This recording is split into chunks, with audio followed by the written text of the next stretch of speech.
Welcome to this video on how to read a food label. We're going to walk through each of the steps for you to understand better how to read a food label, what to look for, and how to shop smarter. I'm Emily Tills, your registered dietitian and nutrition coach. So first, we're going to start to look at the main part of the nutrition facts panel. The top part is going to have calories. It's going to be big and bold. Now, this is a little bit different. It used to be a lot smaller, but calories is big and bold. Serving size is now more realistic to what we actually eat. So you may also see the servings per container size change too.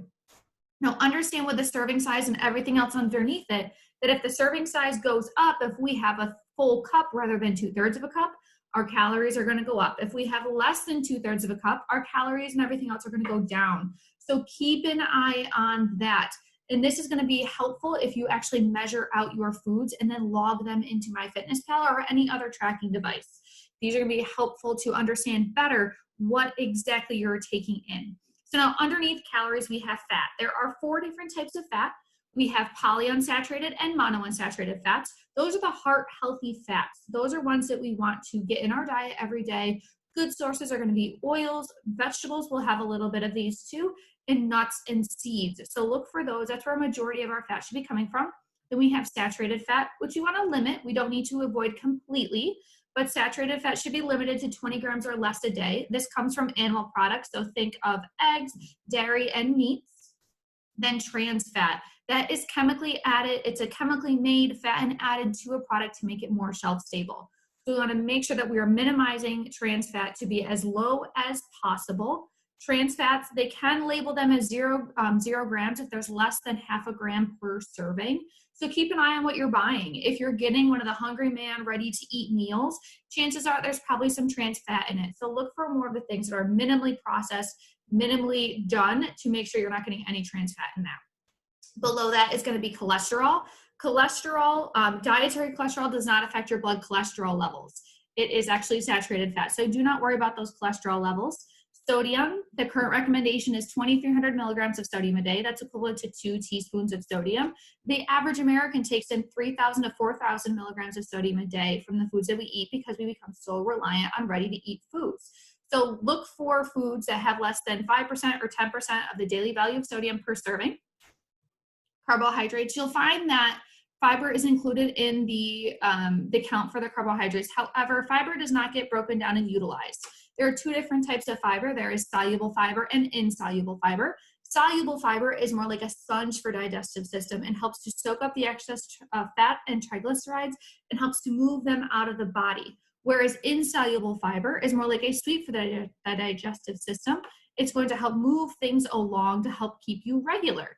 So fiber does not contribute any calorie value. It's underneath carbohydrates because it's actually part of the carbohydrate family. It falls in a plant cell wall. It is from plant sources, but it's not included in there. The food label also shows you sugars and added sugars. So sugar itself is a simple form of a carbohydrate. Now, not all sugar is bad for you. The naturally occurring sugar, like in an apple, is a good source of carbohydrates. However, the sugar that is in a piece of candy or cake is added sugar. It's not naturally occurring. It has to be added to increase that sweetness. An apple does not have added sugar in there because there's not a scientist in a lab sitting there with a syringe trying to increase the amount of sugar that's in it. So try to limit your added sugars to less than 50 grams total a day. That'll help make sure that you're not going too much overboard. I tell my clients 30 grams or less. Then protein-wise, you see that there's no % daily value next to that protein.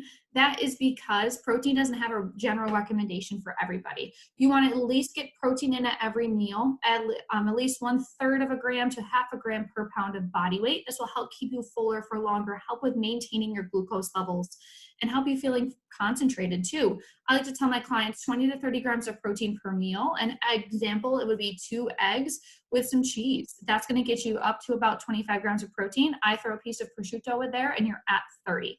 Now below that thick black line at the bottom is going to be the micronutrients. There's vitamin D, calcium, potassium, and iron. These are 4 of the 5 nutrients of concern, which means that most of people in the US are not getting enough of these in our diet. So that means we want to pay good attention to these. If there's 20% or more, it's considered a good source of it. If it's 5% or less, it's considered not a good source or low in. So keep an eye on that. And then below all of this, you're not going to see it on the nutrition facts panel, but on a general food container, you're going to have the ingredients list. It's listed from most prevalent to least prevalent. So if you're wanting to make sure you're getting whole wheat bread or whole wheat flour, you want to make sure the first ingredient on there is whole wheat flour, whole grain flour. We'll also have a little stamp on there as well, which we'll talk more about in the grains video. But this is very important to make sure you're getting what you think you're getting. Just because it says wheat bread does not mean it is whole wheat. It needs to have that magic word of whole wheat bread or whole wheat flour, whole grain flour. So that is how to read a nutrition facts panel. Carry on and we'll talk more in the next one.